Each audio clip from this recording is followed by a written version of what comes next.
नमस्कार सांगमाने जय जगन्नाथ मु आज आपण मानक पाखक नहीं आछि सुंदर कहानीटीए आसंतु शुणिबा।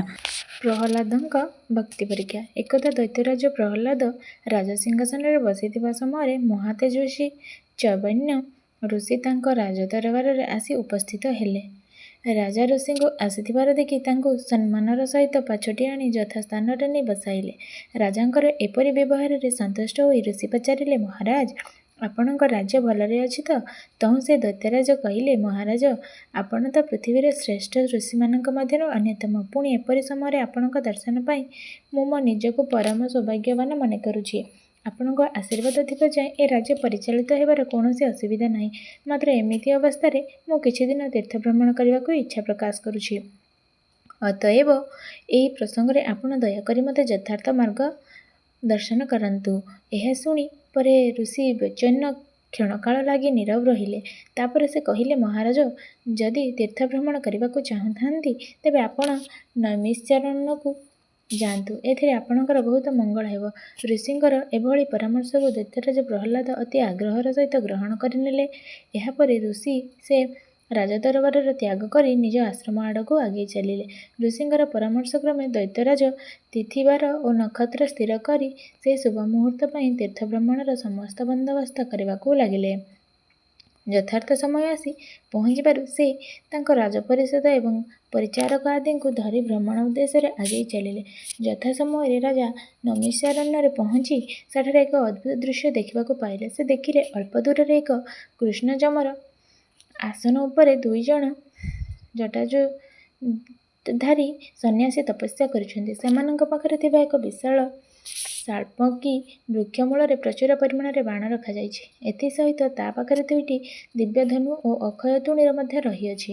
एहा देखि राजा प्रहलादଙ୍କୁ केमिति अड़ुआ अड़ुआ लागिला। सेथिरे से निजर उत्कंठा को चापी धरी न पारी सेमानंक पाखକୁ जाई अति विनम्रतार सह पचारिले, महाभाग आपण माने आध्यात्म साधन मग्न अथच आपण मानक पाखरे एपरि अस्त्रशस्त्र सज्जित होइछि काहेकि? एहा द्वारा आपण माने धर्म विनाशकारी कार्य करिसेंति बोली लोक माने विश्वास करिवे नाही कि? वर्तमान दृश्य आपण मानकर कार्य विरोधाभास करुछि। एकथा शुणिबा परे जने ऋषि कहिले, दैत्यराज जे वीर से सदाबेले विरोचित कार्य करिथाए।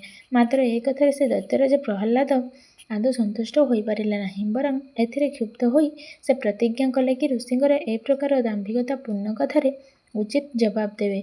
एहा द्वारा से निज अजाणतारे दाम्भिकतार चरम सीमा को उठी जाई युद्ध करबा निमंते आह्वान जणाइले। फलरे उभय पक्ष मध्यरे घमाघोट युद्ध हेला।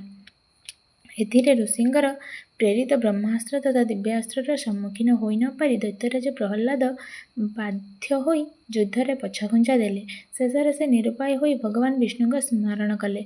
तहु भगवान विष्णु सेठारे आविर्भाव होई कहिले, लोकपिता स्वयं नारायण अजय, से परमज्ञानी देवता अटंती। समस्त ऋषि असुरंक पाखरे से अजय, तांको केही भी पराजित करि परिबे नाही। आउ तुमे तांको युद्धरे पराजित करिबो बोली चिंता करुछ केमिति?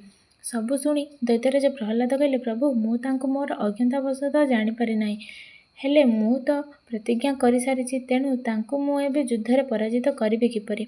दयाकरी मते एहार उपाय कहतु। शेषरे भगवान विष्णु कहिले, शुण दानव श्रेष्ठ राजा प्रहलाद जेउठी शक्ति पराजित सेठारे भक्ति ही जीवित। तेणु भक्तिर श्रेष्ठत्व एइठी प्रतिपादित होइथाए।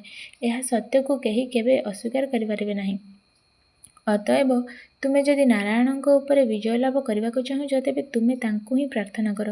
तुमे केवल एतिकी जानि रख जे विश्वर मंगल पाई मु निजे नारायणଙ୍କ सह सेठारे तपस्यारत।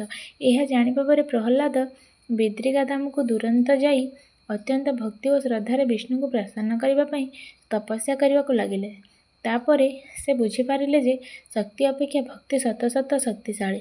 तेणु भक्ति अप्रकाशित बोलिले भी ताहा अभेद्य एवं सचराचर बलशाली। अतएव भक्ति ही अधिक शक्तिशाली, कारण भक्ताधीन भगवान। विशेष द्रष्टव्य केतेक कहानी मनोरंजन एवं नीति शिक्षा उद्देश्य केवल कल्पना भावधारा द्वारा ही प्रतिवेदित। यदि कौनसी कहानी वैज्ञानिक आधार न थाए ताको सत्य मानिबा अनुचित। अन्य केतेक कहानी मनोरंजन एवं नीति शिक्षा उद्देश्य लेखा होइथिले मध्य सेगुड़िक जाति, अंधविश्वास, तर्कहीनता, धर्म, व्यक्तिविशेष प्रचार उद्देश्य लिखित धूर्त गप, तेणु ताकू सत्य मानिबा अनुचित।